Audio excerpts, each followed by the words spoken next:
ಪ್ರಿಯ ವೀಕ್ಷಕರೇ, face to ಫೇಸ್ನ ವಿಶೇಷ ಸಂಚಿಕೆಗೆ ತಮಗೆಲ್ಲ ಸ್ವಾಗತ. ಇವತ್ತು ನಮ್ಮ ಜೊತೆ ಒಬ್ಬ ವಿಶೇಷ ಅತಿಥಿ ಇದ್ದಾರೆ. ಅವರು ಸೈದ್ಧಾಂತಿಕವಾಗಿ ಅತ್ಯಂತ ಬದ್ಧತೆ ಉಳ್ಳವರು ಹಾಗೂ ಸ್ಪಷ್ಟತೆ ಉಳ್ಳವರು. ರಾಷ್ಟ್ರ ಹಾಗೂ ರಾಜ್ಯ ರಾಜಕಾರಣದಲ್ಲಿ ಅತ್ಯಂತ ಅನುಭವಿ ಉಳ್ಳಂಥ ಕಾಂಗ್ರೆಸ್ ಮುಖಂಡರಾದಂಥ BK ಹರಿಪ್ರಸಾದ್ ಅವರು. BK ಹರಿಪ್ರಸಾದ್ ಅವರೇ, ಕಾರ್ಯಕ್ರಮಕ್ಕೆ ಸ್ವಾಗತ.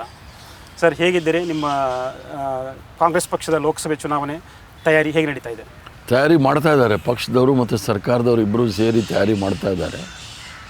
ಆದ್ದರಿಂದ ತಯಾರಿ ನಡೀತಾ ಇದೆ. 19ನೇ ತಾರೀಕು ಅಖಿಲ ಭಾರತ ಕಾಂಗ್ರೆಸ್ ಸಮಿತಿಯ ವತಿಯಿಂದ ಉಸ್ತುವಾರಿ ವಹಿಸಿರ್ತಕ್ಕಂಥ ಪ್ರಧಾನ ಕಾರ್ಯದರ್ಶಿಗಳು ಸಹ ಬಂದು ಸಭೆ ಮಾಡ್ತಾ ಇದ್ದಾರೆ. ಆವಾಗ ಒಂದು ಚಿತ್ರಣ ಬಯಲಾಗುತ್ತೆ. ಇತ್ತೀಚೆಗೆ ನೀವು ಮಣಿಪುರದಿಂದ ರಾಹುಲ್ ಗಾಂಧಿಯವರ ಭಾರತ್ ಐಕ್ಯತಾ ಯಾತ್ರೆಗೆ ಹೋಗಿ ಬಂದ್ರಿ. ಮುಂಚೆ ಕೂಡ ಅವರು ಭಾರತ್ ಜೋಡೋ ಯಾತ್ರೆಯಲ್ಲೂ ಕೂಡ ನೀವು ಸಕ್ರಿಯವಾಗಿ ಪಾಲ್ಗೊಂಡಿದ್ರಿ.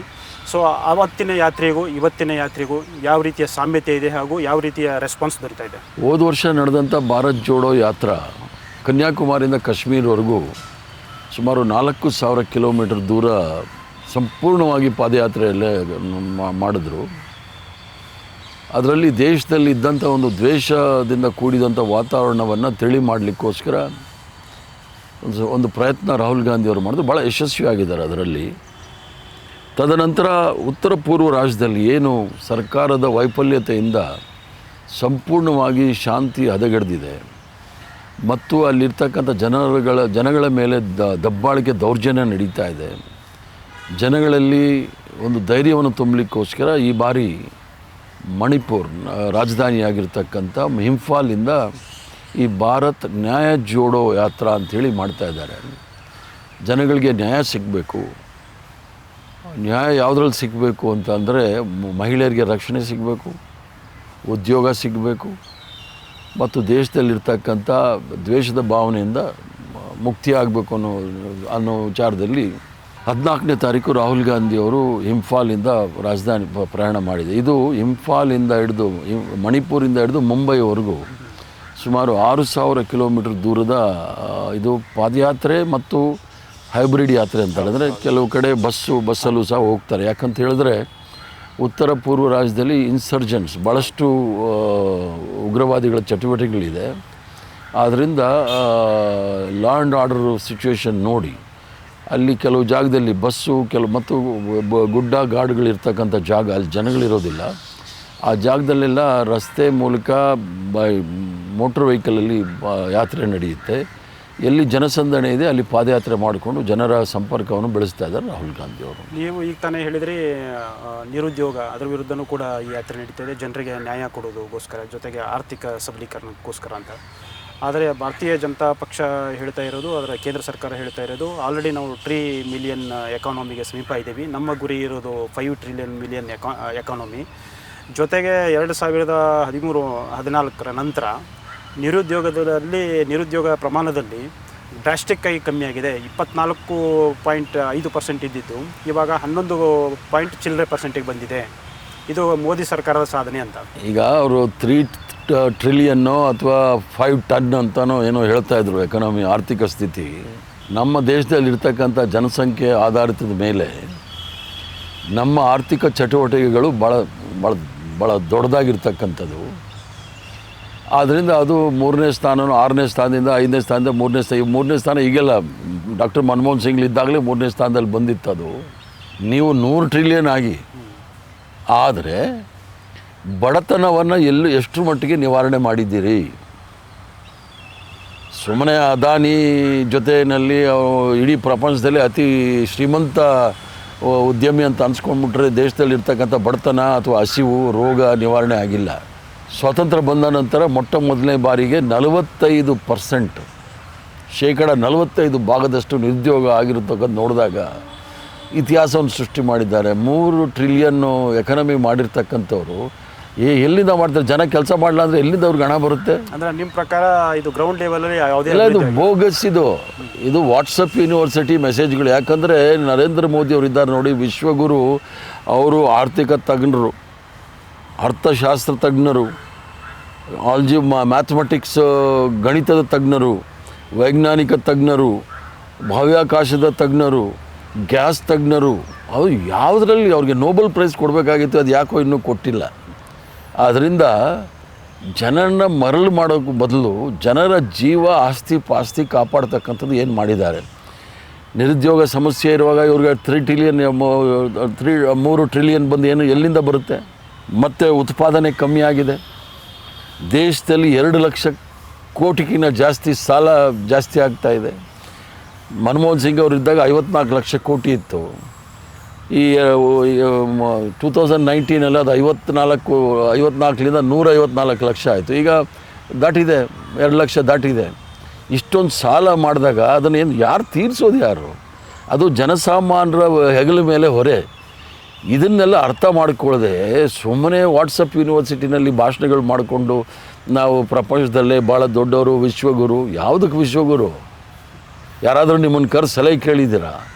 ಇಡೀ ಇವರು 3 ಟ್ರಿಲಿಯನ್ ಅಂತಾರೆ ನೋಡಿ, ನಾವು ಕನಸು ಮನಸ್ಸಲ್ಲೂ ನೆನೆಸ್ಕೊಂಡಿರಲಿಲ್ಲ. ಮಾಲ್ಡೀವ್ಸ್ ಅಂತ ಒಂದು ಸಣ್ಣ ದೇಶ ನಮ್ಮ ಮೇಲೆ ಕೆಂಪು ಕಣ್ಣು ಮಾಡಿ ನೋಡ್ತಾ ಇದೆ. ನೇಪಾಳ ಅದು ಮೊದಲು 2ನೇ ಹಿಂದೂ ರಾಷ್ಟ್ರ ಆಗಿದ್ದಂಥದ್ದು, ಅದು ಈಗ ಹಿಂದೂ ರಾಷ್ಟ್ರ ಅಲ್ಲ, ಕಾನ್ಸ್ಟಿಟ್ಯೂಷನ್ ಇದೆ ಅಲ್ಲಿ, ಅದು ನಮ್ಮ ಮೇಲೆ ಇದೆ. ಬಾಂಗ್ಲಾದೇಶ ನಮಗೆ ಜೋರು ಮಾಡ್ತಾಯಿದೆ. ಶ್ರೀಲಂಕಾ ನಮ್ಮ ಜೊತೆಗಿಲ್ಲ. ಸಣ್ಣ ಸಣ್ಣ ದೇಶಗಳೇ ನಮ್ಮ ವಿರುದ್ಧ ಹೋದಾಗ ಲೆಕ್ಕ ಹಾಕೊಳ್ಳಿ ಇವ್ರು ಯಾವ ಟ್ರಿಲಿಯನ್ ಇಟ್ಕೊಂಡು ಏನು ಮಾಡ್ತಾ ಇದ್ದಾರೆ. ಎಲ್ಲೋ ಒಂದು ಕಡೆ ಕಾಂಗ್ರೆಸ್ ಪಕ್ಷ ಕೂಡ ಇವನ್ ಭಾರತ್ ಜೋಡೋ ಯಾತ್ರೆ ಮಾಡಿ ಆಯಿತು, ಇವಾಗ ಮತ್ತೊಂದು ಯಾತ್ರೆ ಶುರುವಾಗಿದೆ. ನೀವೇನೀಗ ಪಟ್ಟಿ ಮಾಡ್ತಾ ಇದ್ರಿ ಕೇಂದ್ರ ಸರ್ಕಾರದ ಫೇಲ್ಯೂರ್ಗಳನ್ನು. ಸೊ ಇದನ್ನು ಯಾಕೆ ಜನರಿಗೆ ಸರಿಯಾಗಿ ತಲುಪಿಸ್ಲಿಕ್ಕಾಗಿಲ್ಲ? ಯಾಕಂದರೆ ಭಾರತ್ ಜೋಡೋ ಯಾತ್ರೆ ನಂತರ ನಡೆದಂಥ ಹಲವಾರು ರಾಜ್ಯಗಳ ಚುನಾವಣೆಯಲ್ಲಿ ಕಾಂಗ್ರೆಸ್ ಒಂದು ಅದ್ಭುತವಾದ ಸಾಧನೆಯನ್ನು ಮಾಡಲಿಲ್ಲ. ಎಲ್ಲೋ ಕಾಂಗ್ರೆಸ್ ಕೂಡ ಫೇಲ್ಯೂರ್ ಆಗಿದೆ ಅಲ್ವಾ ಜನರಿಗೆ ಈ ಸಮಸ್ಯೆಗಳ ಬಗ್ಗೆ ಅರಿವು ಮೂಡಿಸಲಿಕ್ಕೆ? ಈಗ ಜನಗಳಿಗೆ ನಾವು ಅದನ್ನು ತಲುಪಿಸ್ಬೇಕಾದ್ರೆ ಯಾವ ಮಾಧ್ಯಮದ ಮೂಲಕ ತಲುಪಿಸ್ತೀವಿ? ಸುದ್ದಿ ಮಾಧ್ಯಮದ ಮೂಲಕ ತಲುಪಿಸ್ಬೇಕು. ಕೆಲವು ಕಂಪನಿಗಳನ್ನ ಅದಾನಿ ತಗೊಂಡಿದ್ದಾರೆ, ಕೆಲವು ಕಂಪನಿಗಳನ್ನ ನರೇಂದ್ರ ಮೋದಿಯವ್ರ ಸ್ನೇಹಿತರು ತಗೊಂಡಿದ್ದಾರೆ. ಯಾವುದೇ ಒಂದು ಚಾನಲ್ ಹೇಳಿ ಜನಸಾಮಾನ್ಯರ ಬಗ್ಗೆ ಮಾತಾಡ್ತಕ್ಕಂಥದ್ದು. ಮಣಿಪುರಲ್ಲಿ 6 ತಿಂಗಳಾಯಿತು, ಹೆಣ್ಮಕ್ಳ ಬೆತ್ತಳೆ ಮೆರವಣಿಗೆ ಆಯಿತು. ಯಾವುದಾದ್ರೂ ಒಂದು ಚಾನಲ್ ತೋರಿಸಿದ್ರೆ. ಉಜ್ಜಯಿನಲ್ಲಿ ಒಬ್ಬಳು ಅಪ್ರಾಪ್ತ ಬಾಲಕಿ, ಅದರಲ್ಲೂ ಸಹ ಅಂಗವಿಕಲಕ ಬಾಲಕಿ ಮೇಲೆ ಅತ್ಯಾಚಾರ ನಡೆದಾಗ ಒಬ್ಬರು ಅದಕ್ಕೆ ಸಹಾಯಕ್ಕೆ ಬರಲಿಲ್ಲ. ನ್ಯಾಷನಲ್ ಇದು ಕ್ರೈಮ್ ರೆಕಾರ್ಡ್ ಬ್ಯೂರೋನಲ್ಲಿ ನೋಡಿದಾಗ ಅತಿ ಹೆಚ್ಚಿನ ಅತ್ಯಾಚಾರ ನಡೀತಾ ಇರೋದು ಉತ್ತರ ಪ್ರದೇಶದಲ್ಲಿ. ಅಲ್ಲ, ಅದೇ ರೀತಿಯ ಅತ್ಯಾಚಾರ ಪ್ರಕರಣಗಳು ಕಾಂಗ್ರೆಸ್ ಆಡಳಿತ ಇರುವ ರಾಜ್ಯದಲ್ಲಿ ನಡೀತಾ ಇದಾವಲ್ಲ. ಮೊನ್ನೆ ತಾನೇ ಹಾವೇರಿಯಲ್ಲಿ ಒಂದು ದೊಡ್ಡ ಇನ್ಸಿಡೆಂಟ್ ನಡೀತಾ ಇಲ್ಲ ಅಂತ ಹೇಳಲ್ಲ. ನೀವು ಅಂಕಿಅಂಶಗಳು ತೆಗೆದುಕೊಂಡಾಗ ಕಮ್ಮಿ ಇದ್ರೆ ನಾವು ತಕ್ಷಣವೇ ಅದಕ್ಕೆ ನಾವು ಕ್ರಮ ತೆಗೆದುಕೊಂಡಿದ್ದೀವಿ, ಅರೆಸ್ಟ್ ಮಾಡಿದ್ದೀವಿ. ಉತ್ತರ ಪ್ರದೇಶದಲ್ಲಿ ಒಬ್ಬ ಕುಲ್ದೀಪ್ ಸೆಂಗರ್ ಅಂತ ಭಾರತೀಯ ಜನತಾ ಪಾರ್ಟಿ MLA ಒಂದು ಅಪ್ರಾಪ್ತ ಹುಡುಗಿ ಮೇಲೆ, ಬಾಲಕಿ ಮೇಲೆ ಅತ್ಯಾಚಾರ ಮಾಡಿದಾಗ 1 ವರ್ಷ ಬೇಕಾಯಿತು FIR ಮಾಡೋಕ್ಕೆ. ಅವ್ರ ತಂದೆ ಕಂಪ್ಲೇಂಟ್ ಕೊಡೋಕೆ ಹೋದಾಗ ಸ್ಟೇಷನಲ್ಲಿ ಓಡಿಸ್ತಾ ಇರ್ತಾರೆ. ಇಂಥ ಹೀನ ಕೃತ್ಯಗಳು ಈ ಭಾರತದ ಇತಿಹಾಸದಲ್ಲಿ ಯಾವತ್ತೂ ಸಹ ನಡೆದಿರಲಿಲ್ಲ. ಅದು ನಡೀತಾ ಇರ್ತಕ್ಕಂಥದ್ದು ನಾವು ಭಾರತೀಯ ಜನತಾ ಪಾರ್ಟಿ ನೋಡ್ತಾ ಇದ್ದೀವಿ. ಇದು ಯಾವ ಲೆಕ್ಕದಲ್ಲಿ ಇವರು ರೈತರು 1 ವರ್ಷ ಚಳವಳಿ ಮಾಡಿದ್ರು, ಯಾವುದೇ ಮಾಧ್ಯಮದಲ್ಲಿ ತೋರಿಸಲಿಲ್ಲ. ಕಾರ್ಮಿಕರ ಭವನ ಕೋವಿಡಲ್ಲಿ 40 ಲಕ್ಷ ಜನ ಸತ್ತರು. ಗಂಗಾ ನದಿನಲ್ಲಿ ಶವಗಳು ತೇಲೊಟ್ಟೋಯ್ತು, ಯಾವುದೂ ತೋರಿಸಿಲ್ಲ. ಅಂದರೆ ಜನಸಾಮಾನ್ಯರ ಕಷ್ಟ ನಷ್ಟಗಳಿಗೆ ಸ್ಪಂದಿಸೋದು ಬಿಟ್ಟು ಬರೀ ವಿಶ್ವಗುರುಗೆ ಸ್ಪಂದಿಸ್ಕೊಂಡಿರ್ತಕ್ಕಂಥ ಮಾಧ್ಯಮದಿರುವಾಗ ನಾವು ಸರ್ಕಾರದ ವೈಫಲ್ಯಗಳನ್ನು ಜನಸಾಮಾನ್ಯರಿಗೆ ತೆಗೆದುಕೊಂಡು ಹೋಗ್ಬೇಕಾದ್ರೆ ಜನರ ಕಷ್ಟ ಆಗ್ತಾ ಇರುವಾಗ ಅವರೇ ತೀರ್ಮಾನ ತೆಗೆದುಕೊಳ್ತಾರೆ. ಓಕೆ, ಇನ್ನೊಂದು BJP ಪಕ್ಷ ಹೇಳ್ತಾ ಇರೋದು, ಕಾಂಗ್ರೆಸ್ ನೆಹರು ಕಾಲದಿಂದಲೂ ಕೂಡ ಹಿಂದೂ ವಿರೋಧಿ ಪಕ್ಷ. ಸೊ ಆವಾಗ ಸೋಮನಾಥ ದೇವಾಲಯದ ಏನು ಜೀರ್ಣೋದ್ಧಾರ ಮಾಡಿದರು, ಆ ಕಾರ್ಯಕ್ರಮಕ್ಕೆ ರಾಷ್ಟ್ರಪತಿ ಬಾಬು ರಾಜೇಂದ್ರ ಪ್ರಸಾದ್ ಹೋಗಿದ್ದಕ್ಕೆ ನೆಹರು ಅವರು ವಿರೋಧ ವ್ಯಕ್ತಪಡಿಸಿದರು. ಈಗ ರಾಮ ಮಂದಿರ ಬಾಲರಾಮನ ಪ್ರತಿಷ್ಠಾಪನೆ ಆಗ್ತಾ ಇದೆ, ಅದಕ್ಕೂ ಕೂಡ ಕಾಂಗ್ರೆಸ್ ಅವರು ವಿರೋಧ ವ್ಯಕ್ತಪಡಿಸ್ತಾ ಇದ್ದಾರೆ, ಖ್ಯಾತಿ ತೆಗಿತಾ ಇದ್ದಾರೆ. ಈಗ ಭಾರತೀಯ ಜನತಾ ಪಾರ್ಟಿಯವರ ಅಜ್ಞಾನಕ್ಕೆ ನಾನು ಏನು ಹೇಳಬೇಕು ಅನ್ನೋದು ಗೊತ್ತಾಗೋದಿಲ್ಲ. ನೆಹರು ಅವರು ಸೋಮನಾಥ ಮಂದಿರಕ್ಕೆ ವಿರೋಧ ಮಾಡಿರಲಿಲ್ಲ. ಇದು ಜಾತ್ಯತೀತ ತತ್ವ, ಜಾತ್ಯತೀತ ಸಂವಿಧಾನ ಇರ್ತಕ್ಕಂಥ ರಾಷ್ಟ್ರದಲ್ಲಿ ಸಂವಿಧಾನದ ಮುಖ್ಯ ಆಗಿರ್ತಕ್ಕಂಥ ರಾಷ್ಟ್ರಪತಿಗಳು is head of the constitution, custodian of the constitution ಅಂತ ಇಂಗ್ಲೀಷಲ್ಲಿ ಹೇಳ್ತೀರಿ. ಇವರು ಯಾವುದೇ ಧಾರ್ಮಿಕ ಸಮಾರಂಭಗಳಿಗೆ ಹೋಗಿ ಪಾಲ್ಗೊಳ್ಳೋಂಗಿಲ್ಲ. ವೈಯಕ್ತಿಕವಾಗಿ ಇವ್ರು ಯಾವುದೇ ಪೂಜೆ ಮಾಡ್ಬೋದು, ಯಾವುದೇ ದೇವರು, ದಂಡರು, ಮಸೀದಿ, ಸಾರ್ವಜನಿಕ ಸಮಾರಂಭದಲ್ಲಿ ಯಾವುದೇ ಇದಕ್ಕೆ ಹೋಗಿ ಅವರು ಮಾಡೋಂಗಿಲ್ಲ. ಅದು ಧಾರ್ಮಿಕ ಕ್ಷೇತ್ರದಲ್ಲಿರ್ತಕ್ಕಂಥ ಅದರಲ್ಲಿ ಭಾಳಷ್ಟು ಜಗದ್ಗುರುಗಳಿದ್ದಾರೆ, ಗುರುಗಳಿದ್ದಾರೆ, ಅವ್ರು ಮಾಡ್ಕೊಳ್ತಾರೆ. ನಾವು ಯಾವಾಗಾದರೂ ಅದಕ್ಕೆ ಹೋಗಿ ದರ್ಶನ ಮಾಡ್ಬೋದೇ ವಿನಃ ಉದ್ಘಾಟನೆ ಮಾಡ್ತಕ್ಕಂಥದ್ದು ಸರಿಯಲ್ಲ ಅಂತ ಜವಾಹರ್ಲಾಲ್ ನೆಹರು ಅವರು ಹೇಳಿದ್ದು. ಸಂವಿಧಾನದ ಚೌಕಟ್ಟಿನಲ್ಲಿ ನಾವು ಇರಬೇಕು ಅಂತ. ಯಾಕಂದರೆ ಸಂವಿಧಾನದಲ್ಲಿ ಭಾಳ ಸ್ಪಷ್ಟವಾಗಿದೆ, ಧರ್ಮ ಮತ್ತು ರಾಜಕೀಯ ಬೇರೆ. ಧರ್ಮ ವೈಯಕ್ತಿಕವಾದ್ದು. ನೀವು ಯಾವುದೇ ದೇವರು, ಯಾವುದೇ ಮಸೀದಿ, ಯಾವುದೇ ಚರ್ಚು, ಯಾವುದೇ ಗುರುದ್ವಾರ, ಯಾಕಂದರೆ ಈ ದೇಶದಲ್ಲಿ 7 ಬಹುದೊಡ್ಡ ಧರ್ಮಗಳಿರ್ತಕ್ಕಂಥದ್ದು, 4,500 ಜಾತಿಗಳಿರ್ತಕ್ಕಂಥದ್ದು, 19,000 ಭಾಷೆಗಳಿರ್ತಕ್ಕಂಥದ್ದು. ಯಾರು ಯಾವುದನ್ನು ಬೇಕಾದ್ರೂ ಪ್ರಾಕ್ಟೀಸ್ ಮಾಡ್ಬೋದು. ಬಟ್ ನಿಮಗೆಲ್ಲೋ ಒಂದು ಕಡೆ ಅನ್ಸಲ್ವಾ, ಕಾಂಗ್ರೆಸ್ಸು ಬಹುಸಂಖ್ಯಾತ ಹಿಂದೂಗಳನ್ನು ಕಡೆಗಣನೆ ಮಾಡ್ತಾ ಇದೆ, ಅದು ಕೂಡ ಕಾಸ್ಟ್ಲಿ ಆಗ್ತಾ ಇದೆ ಚುನಾವಣೆಗಳಲ್ಲಿ? ಏನೂ ಆಗಿಲ್ಲ. ನೀವು ಚುನಾವಣೆ ಅಂಕಿಅಂಶಗಳು ನೋಡಿ. 30 ವರ್ಷದಿಂದ ಅಯೋಧ್ಯೆನ ಬೊಬ್ಬೆ ಹೊಡಿತಾ ಇದ್ದಾರೆ ಇವರು. ಅಯೋಧ್ಯೆನೇ ಇವ್ರಿಗೆ ರೋಟಿ ಕಪಡ ಮಕಾನ್. ಅಯೋಧ್ಯೆ ಇಲ್ಲ ಅಂದರೆ ಬೇರೆ ಕಾರ್ಯಕ್ರಮನೇ ಇಲ್ಲ ಇವ್ರಿಗೆ. ಇವರು 30 ವರ್ಷದಲ್ಲಿ ಹಿಂದೂಗಳು ಓಟ್ ಎಷ್ಟು ತಗೊಂಡಿದ್ದಾರೆ? ಯಾವತ್ತಾದರೂ 50% ಹಿಂದೂಗಳು ಓಟ್ ಮಾಡಿದ್ದಾರೆ ಭಾರತೀಯ ಜನತಾ ಪಾರ್ಟಿಗೆ? 2014 ತಗೊಳ್ಳಿ, ಹಿಂದೂ ಹೃದಯ ಸಾಮ್ರಾಟ್ ವಿಶ್ವಗುರು ಅಂಥೇಳಿ ಮೋದಿ ಬಂದರು. ಎಷ್ಟು ಓಟ್ ಕೊಟ್ಟರು ಜನ? 2019ರಲ್ಲಿ ರಾಷ್ಟ್ರಭಕ್ತಿ ದೇಶಭಕ್ತಿ ಅಂತ ಪುಲ್ವಾಮಾ ತೋರಿಸಿದ್ರು. ಜನ ಎಷ್ಟು % ಓಟ್ ಕೊಟ್ಟರು? ಯಾವತ್ತೂ 50% ಕ್ರಾಸ್ ಮಾಡಿಲ್ಲ ಇವರು. ಹಿಂದೂಗಳು ಓಟ್ ಕೊಟ್ಟಿಲ್ಲ. ಹಿಂದೂಗಳನ್ನ ಇವ್ರು ಮೂರ್ಖರು ಅಂದ್ಕೊಂಬಿಟ್ಟಿದ್ದಾರೆ. ಇವ್ರಿಗೆ ಕೆಲವು ಅಂಧಭಕ್ತರಿರ್ತಾರೆ, ಅದು ಹೇಳ್ಕೊಂಡು ಹೋಗ್ತಾ ಇರ್ತಾರೆ. ನಾವು ಯಾವತ್ತೂ ಸಹ ಕಾಂಗ್ರೆಸ್ ಪಕ್ಷದಲ್ಲಿ ಇರ್ತಕ್ಕಂಥ ಮೆಜಾರಿಟಿ ಇರ್ತಕ್ಕಂಥವ್ರು ಹಿಂದೂಗಳು ಯಾಕೆ ಭಯ ಬೀಳಬೇಕು? ಈ ದೇಶದಲ್ಲಿ ರಾಷ್ಟ್ರಪತಿ ಹಿಂದೂ, ಈ ದೇಶದಲ್ಲಿ ಪ್ರಧಾನಮಂತ್ರಿ ಹಿಂದರು, ಈ ದೇಶದಲ್ಲಿ ಗೃಹ ಮಂತ್ರಿಗಳು ಯಾವ ಜಾತಿ ಅನ್ನೋದು ನನಗೆ ಗೊತ್ತಿಲ್ಲ. ಈ ಥರ ಇರುವಾಗ ಮುಖ್ಯ ನ್ಯಾಯಾಧೀಶರು ಹಿಂದೂ, ಎಲ್ಲ ಸಂಘ ಸಂಸ್ಥೆಗಳಲ್ಲೂ ಹಿಂದೂ ಇರುವಾಗ ಇವ್ರಿಗೆ ಭಯ ಯಾಕೆ? ಅದೊಂಥರ ಈ ಹೊಲಗಳಲ್ಲಿ ಕಾಗೆನ ಹೊಡೆದು ಕಟ್ಟಿರ್ತಾರೆ ನೋಡಿ ಭಯ ಬೀಳ್ಸೋಕ್ಕೆ, ಆ ಥರ ಭಯ ಬೀಳಿಸ್ತಾ ಇದ್ದಾರೆ ಜನಗಳಿಗೆ. ಏನೋ ಆಗೋಗ್ಬಿಡುತ್ತೆ ಅಂಥೇಳಿ. ಮುಗ್ಧ ಜನಕ್ಕೆ ಗೊತ್ತಾಗೋದಿಲ್ಲ. ಇವರು ಅದನ್ನು ಜನಗಳನ್ನ ಮೂರ್ಖರಾಗಿ ಮಾಡ್ತಾ ಇದ್ದಾರೆ. ಇತ್ತೀಚೆಗೆ ನೀವೊಂದು ಸ್ಟೇಟ್ಮೆಂಟ್ ಕೊಟ್ರಿ, ಗೋಧ್ರಾ ರೀತಿಯ ಮತ್ತೊಂದು ಇನ್ಸಿಡೆಂಟು ನಡೆಯೋ ಸಾಧ್ಯತೆ ಇದೆ ಅಂತ. ಇದು ರಾಜಕೀಯ ಕಾರ್ಯಕ್ರಮ ಆಗುವಾಗ ಜಗದ್ಗುರು ಶಂಕರಾಚಾರ್ಯಗಳು, ಅದರಲ್ಲಿ 2 ಶಂಕರಾಚಾರ್ಯರು, ಎಲ್ಲ ಶಂಕರಾಚಾರ್ಯ ಅಂತ ನಾನು ಹೇಳಲ್ಲ, ಕೆಲವು ಶಂಕರಾಚಾರ್ಯರು ಹೇಳಿದ್ದಾರೆ ಇದು ಧಾರ್ಮಿಕ ಸ್ಥಿತಿಗತಿಗಳನ್ನ ನೋಡಿ ಇವ್ರು ಮಾಡ್ತಾ ಇಲ್ಲ, ವಿಧಿವಿಧಾನಗಳಿಂದ ದೂರ ಇದೆ, ವಿಧಿವಿಧಾನಗಳ ಮೂಲಕ ಮಾಡ್ತಾ ಇಲ್ಲ. ಇದು ರಾಜಕೀಯ ಪ್ರೇರಿತ ಕಾರ್ಯಕ್ರಮ ಆಗಿರೋದ್ರಿಂದ, ರಾಜಕೀಯ ಪ್ರೇರಿತ ಕಾರ್ಯಕ್ರಮ ಅದು ಏನು ಬೇಕಾದ್ರೂ ಆಗುತ್ತೆ. ಯಾಕಂದರೆ ಗೋಧ್ರಾ ಆಗಿದ್ದ ಘಟನೆ, ಇದರಲ್ಲಿ ಅಯೋಧ್ಯೆಯಿಂದ ಕಾರ್ ಸೇವಕರು ವಾಪಸ್ ಅಸಂಪ್ಷನ್ನು.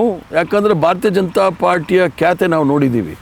ಎಲ್ಲೋದ್ರೂ ಅವರು ಹುಡುಕೋದೇ ಪಾಳು ಬಿದ್ದಿದ್ದು ಮಸೀದಿ, ಪಾಳು ಬಿದ್ದಿದ್ದು ಸ್ಮಶಾನ, ಅದೇ ರಾಜಕೀಯ ಅವ್ರದ್ದು. ಏನು ಬೇಕಾದರೂ ಮಾಡ್ಬೋದು ಓಟ್ ತಗೊಳ್ಳೋಕ್ಕೆ. ಪುಲ್ವಾಮಾ ನಾನು ಹೇಳಿದ್ದಲ್ಲ, ಸತ್ಯಪಾಲ್ ಮಲ್ಲಿಕ್ ಜಮ್ಮು ಕಾಶ್ಮೀರದ ಗವರ್ನರ್ ಹೇಳಿದ್ರಲ್ಲ ಇದು ಆಗಿದೆ ಅಂಥೇಳಿ.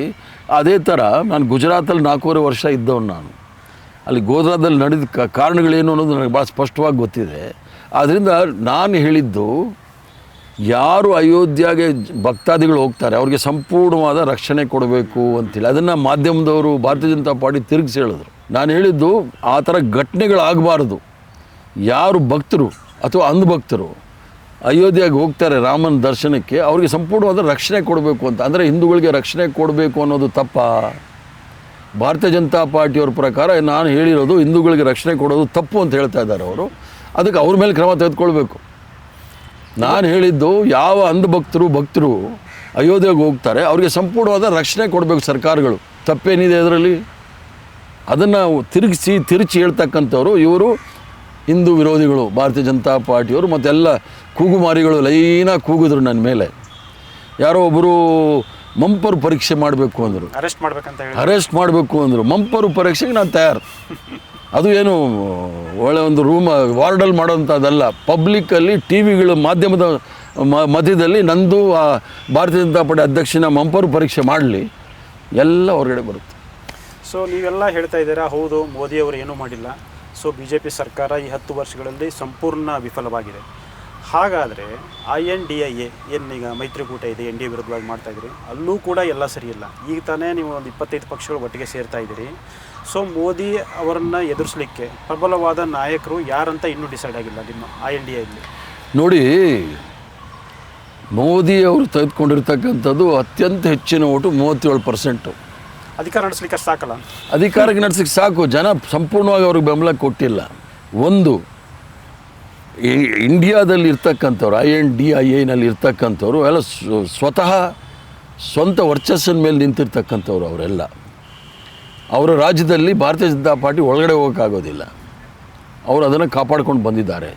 ಇದೇ ಸ್ಥಿತಿ ಭಾರತೀಯ ಜನತಾ ಪಾರ್ಟಿಗೂ ಸಹ ಇತ್ತು NDAನಲ್ಲಿ. ಅವ್ರದ್ದು ಅನಿಸಿಕೆಗಳು ಪ್ರಜಾಪ್ರಭುತ್ವದಲ್ಲಿ ಅವ್ರ ಅನಿಸಿಕೆಗಳಿರುತ್ತೆ, ಅದಕ್ಕೆ ನಾವು ಗೌರವ ಕೊಡಬೇಕಾಗುತ್ತೆ.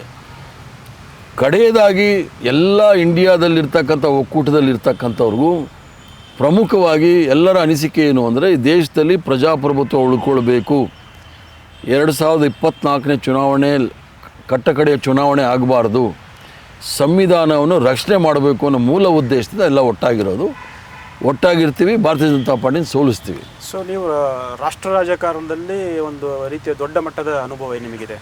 ದಶಕಗಳ ಕಾಲ ನೀವು ಅಲ್ಲಿ ಕೆಲಸ ಮಾಡಿದಿರಿ. ಸೊ ಹಲವಾರು ಲೋಕಸಭೆ ಚುನಾವಣೆಗಳನ್ನು ನೀವು ನೋಡಿದಿರಿ, ಅದರ ಕಾರ್ಯತಂತ್ರಗಳು ಕೂಡ ಭಾಗಿಯಾಗಿದ್ರಿ. ಸೊ ಈ ಬಾರಿಯ ಚುನಾವಣೆಯಲ್ಲಿ ಹೌದು, ಮೋದಿಯವರು ಹೇಳ್ತಾರೆ ಈ ಸರಿ ನಾವು 400 ಸೀಟ್ಗಳನ್ನು ಗೆಲ್ಲಬೇಕು ಅಂತ ಹೇಳ್ತಾ ಇದ್ದಾರೆ. ಸೊ ಹಾಗಾದರೆ ಮೋದಿ ಅವರನ್ನು ಕಟ್ಟಿ ಹಾಕಲಿಕ್ಕೆ ಏನು ಸ್ಟ್ರಾಟಜಿ ಮಾಡಬೇಕು? ಒಂದು 3 ಸ್ಟ್ರಾಟಜಿ ಹೇಳಿ ನೋಡೋಣ. ಈಗ ಒಂದು, ಅವ್ರು 400 ಸೀಟ್ ಗೆಲ್ತೀವಿ ಅನ್ನೋದು EVM ಧೈರ್ಯದಲ್ಲಿ ಹೇಳ್ತಾ ಇದ್ದಾರೆ. ಮೋದಿಯನ್ನು ಕಟ್ಟಾಕಲಿಕ್ಕೆ ಯುವಕರಿಗೆ ಇವರು ಉದ್ಯೋಗ ಅವಕಾಶಗಳನ್ನು ಕಲಿಸ್ಕೊಡ್ತೀವಿ ಅಂತ ಹೇಳಿದರು. ನಾವು ಪ್ರಣಾಳಿಕೆ ಏನಾದರೂ ಘೋಷಣೆ ಮಾಡಿದಾಗ ನಾವು ಅನುಷ್ಠಾನಕ್ಕೆ ತಂದಿದ್ದೀವಿ ಅಂತ ಹೇಳ್ತೀವಿ. ಇವ್ರಿಗೆ ಧೈರ್ಯ ಇದ್ದರೆ ಇವರು ಯಾವ್ಯಾವ ಪ್ರಣಾಳಿಕೆಯಲ್ಲಿ ಏನೇನು ಅನುಷ್ಠಾನಕ್ಕೆ ತಂದಿದ್ದಾರೆ ಹೇಳಿ. ಇವರು ಅನುಷ್ಠಾನಕ್ಕೆ ತಂದಿರೋದು ಅವರು ಮೂರು ಕಾರ್ಯಕ್ರಮ. ಅವರು ಜನಸಂಘ, ಭಾರತೀಯ ಜನತಾ ಪಾರ್ಟಿ ಹುಟ್ಟಿದಾಗಿಂದ ಅಯೋಧ್ಯದಲ್ಲಿ ರಾಮ ಮಂದಿರ, ಆರ್ಟಿಕಲ್ 370 ಮತ್ತು ಕಾಮನ್ ಸಿವಿಲ್ ಕೋಡು. ಜನಗಳ ಹಸಿವು, ಆರೋಗ್ಯ, ಶಿಕ್ಷಣ, ಮಹಿಳೆಯರ ಸುರಕ್ಷತೆ, ಇದಕ್ಕೇನು ಮಾಡಿದ್ದಾರೆ ಅಂತ ಹೇಳಿ. ಯಾಕಂದರೆ ಇವ್ರನ್ನ ಕಟ್ಟಾಗಬೇಕಂದ್ರೆ ಮಣಿಪುರಲ್ಲಿ ಹೆಣ್ಣುಮಕ್ಕಳನ್ನ ಬೆತ್ತಲೆ ಮೆರವಣಿಗೆ ಮಾಡಿದಾಗ ಇವತ್ತಿಗೂ ಬಾಯಿ ತೆಗೆದಿಲ್ಲ. ಅಲ್ಲೆಲ್ಲೋ ಇಸ್ರೇಲಲ್ಲಾದರೆ ಟ್ವೀಟ್ ಮಾಡ್ತಾರೆ, ಅಲ್ಲೆಲ್ಲೋ ಯಾರ್ದೋ ಅದಾನಿ ಮೊಮ್ಮಗ ಹುಟ್ಟದ ಅಂದರೆ ಹಾಸ್ಪಿಟ್ಲಿಗೆ ಹೋಗ್ತಾರೆ. ಮಧ್ಯಪ್ರದೇಶಲ್ಲಿ ಹೋಗಿಲ್ಲ.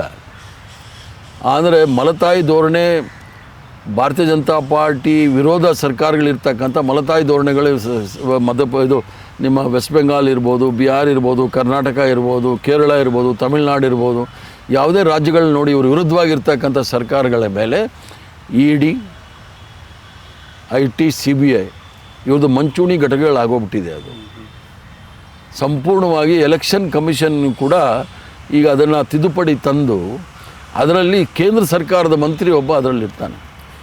ಯಾವ ಆಧಾರದ ಮೇಲೆ ಇವರು ಚುನಾವಣೆ ಮಾಡ್ತಾರೆ? ನಿಷ್ಪಕ್ಷಪಾತವಾಗಿ ಚುನಾವಣೆ ಮಾಡಬೇಕಂದ್ರೆ ಯಾವುದೇ ರಾಜಕೀಯ ಪಕ್ಷದವ್ರು ಅಲ್ಲಿ ಇರೋಂಗಿಲ್ಲ.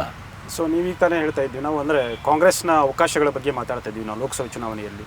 So Karnataka is a very crucial state for the Congress Tally. Congress ಒಂದು ದೊಡ್ಡ ಮಟ್ಟದ ಸ್ಥಾನಗಳನ್ನು ಗೆಲ್ಲಬೇಕು ಅಂತಂದರೆ ಕಾಂಗ್ರೆಸ್ಸು ರಾಜ್ಯದಲ್ಲಿ ಚೆನ್ನಾಗಿ ಪರ್ಫಾರ್ಮ್ ಮಾಡಬೇಕು. ಸೊ ಇಲ್ಲೂ ಕೂಡ ಕಾಂಗ್ರೆಸ್ಗೆ ಏನು ಅಸೆಂಬ್ಲಿ ಚುನಾವಣೆಯಲ್ಲಿ ಒಂದು ಮತದಾರ ಒಂದು ದೊಡ್ಡ ಪ್ರಮಾಣದಲ್ಲಿ ಬಹುಮತ ಕೊಟ್ಟಿದ್ದ. ಸೊ ಆ ಸಿಚುವೇಶನ್ನು ಅಥವಾ ಆ ವಾತಾವರಣ ಕಾಣ್ತಾ ಇಲ್ಲ. ನನಗೆ ಆ ವಾತಾವರಣದ ಬಗ್ಗೆ ಅಷ್ಟು ಗೊತ್ತಿಲ್ಲ. ಆದರೆ ನಮ್ಮ ಅನಿಸಿಕೆ ನಾವು 28ಕ್ಕೆ 28 ಸೀಟು ಗೆಲ್ಲಬೇಕು. ಯಾಕಂದರೆ ಸರ್ಕಾರ ಇದೆ, ಯಾಕಂದರೆ ಇಬ್ಬರು ಬಲಾಢ್ಯರು, ಒಬ್ಬರು ಹೈಂದ ನಾಯಕರು, ಇನ್ನೊಬ್ಬರು ದೊಡ್ಡ ನಾಯಕರು PCC ಅಧ್ಯಕ್ಷರು, ಇಬ್ಬರು ಸೇರಿ 28ಕ್ಕೆ 28 ಗೆಲ್ಲಿಸ್ಕೊಡ್ತಾರೆ ನಮಗೆ. ಸೊ ಜವಾಬ್ದಾರಿ ಅವರಿಬ್ಬರ ಮೇಲೆ. ಹೌದೌದೌದು, ಅವರಿಬ್ಬರ ಮೇಲೆ. ಯಾಕಂದರೆ ಅವರಿಬ್ಬರೇ ನಡೆಸ್ತಾ ಇರೋದು ಸರ್ಕಾರ, ಸಂಪೂರ್ಣ ಜವಾಬ್ದಾರಿ ಅವ್ರ ಮೇಲೆ. 28ಕ್ಕೆ 28 ಗೆಲ್ತೀವಿ. BK ಹರಿಪ್ರಸಾದ್ ಅವರು ಕೂಡ ಒಬ್ಬ ಪ್ರಮುಖ ಅಹಿಂದ ನಾಯಕರು. ನಾನು ಅಹಿಂದ ನಾಯಕ ಅಲ್ಲ, ನಾನು ಸಾಮಾಜಿಕ ನ್ಯಾಯದ ಪರ ಇರ್ತಕ್ಕಂಥವನು, ನಾಯಕ ಅಲ್ಲ, ಸಾಮಾಜಿಕ ನ್ಯಾಯದ ಕಾರ್ಯಕರ್ತನಾಗಿ ಈ ದೇಶದಲ್ಲಿರ್ತಕ್ಕಂಥವ್ರಿಗೆ ಸಮಾನವಾದ ಅವಕಾಶಗಳು ಸಿಗಬೇಕು ಅಂದ್ರಲ್ಲಿ ನಾನು ನಂಬಿಕೆ ಇಟ್ಕೊಂಡು. ಇತ್ತೀಚೆಗೆ ನಿಮ್ಮಂಥ ಹಿರಿಯ ನಾಯಕರನ್ನು ಕಡೆಗಣಿಸುವಂಥ ಒಂದು ಪರಿಪಾಠ ಕಾಂಗ್ರೆಸ್ಸಲ್ಲಿ ಹೆಚ್ಚಾಗ್ತಾ ಇದೆ. ಅಂದರೆ ಇಂಗ್ಲೀಷಲ್ಲಿ ಒಂದು ಹೇಳ್ತಾರೆ, ಕೆಲವು ಸಂದರ್ಭದಲ್ಲಿ ಲಾಯಲ್ಟಿ ಈಸ್ ಅ ಲೈಬಿಲಿಟಿ ಅಂತ ಹೇಳಿ. ಅಂದರೆ ಭಾಳ ನಿಷ್ಠಾವಂತರಾಗಿ ಕಾಂಗ್ರೆಸ್ ಪಕ್ಷದಲ್ಲಿ ಕೆಲಸ ಮಾಡಿದಾಗ ಕೆಲವು ತೊಂದರೆಗಳನ್ನ ಅನುಭವಿಸ್ಬೇಕಾಗುತ್ತೆ. ಅನುಭವಿಸ್ತೀವಿ, ಅದೇನು ತೊಂದರೆ ಇಲ್ಲ. ಇವೆಲ್ಲ ಪರ್ಮನೆಂಟ್ ಏನೂ ಅಲ್ಲ, ಯಾರೂ 500 ವರ್ಷ ಬದುಕೋದಿಲ್ಲ.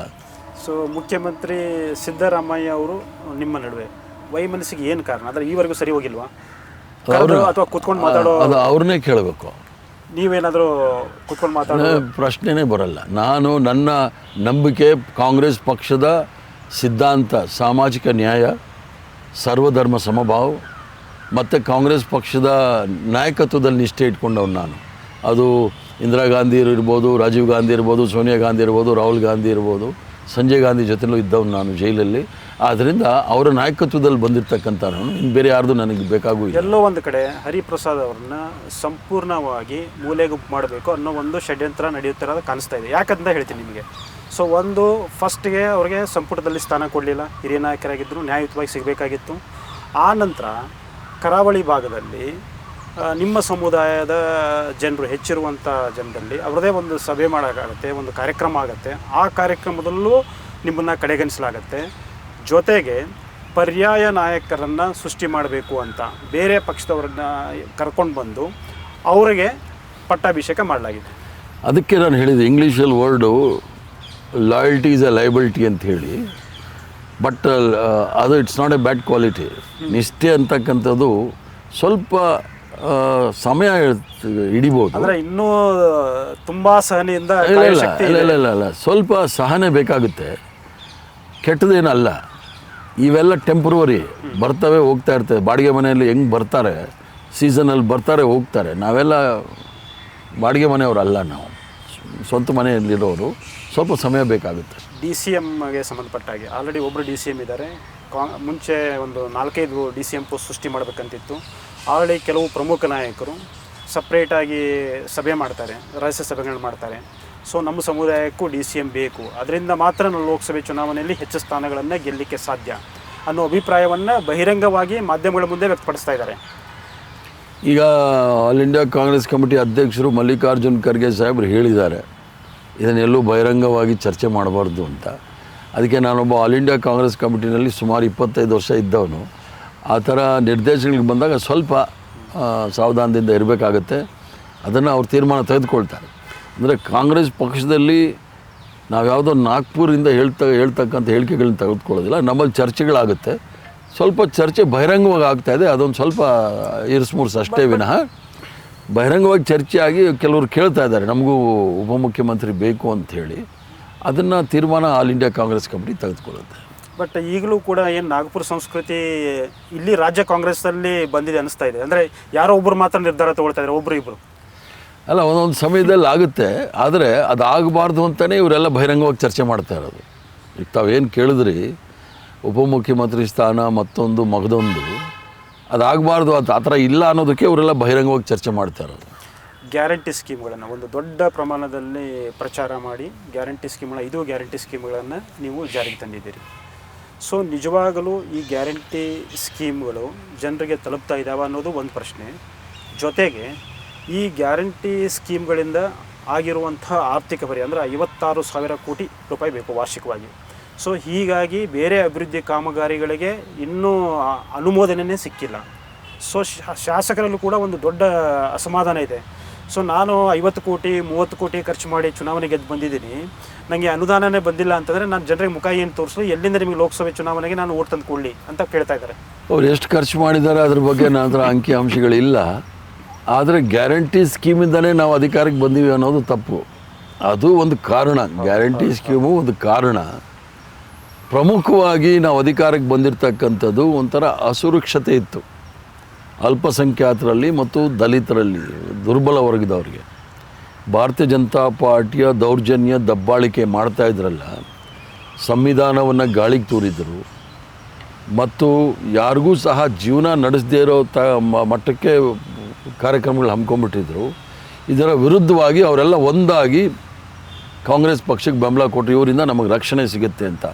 ಯಾವ ದುರ್ಬಲ ವರ್ಗದವರು ಕಾಂಗ್ರೆಸ್ ಪಕ್ಷವನ್ನು ಅಧಿಕಾರಕ್ಕೆ ತಂದರು, ಮೊಟ್ಟ ಮೊದಲನೇದಾಗಿ ಅವರ ಸುರಕ್ಷತೆ ಮತ್ತು ರಕ್ಷಣೆ ಕೊಡ್ತಕ್ಕಂಥ ಕೆಲಸ ನಾವು ಮಾಡಬೇಕಾಗತ್ತೆ.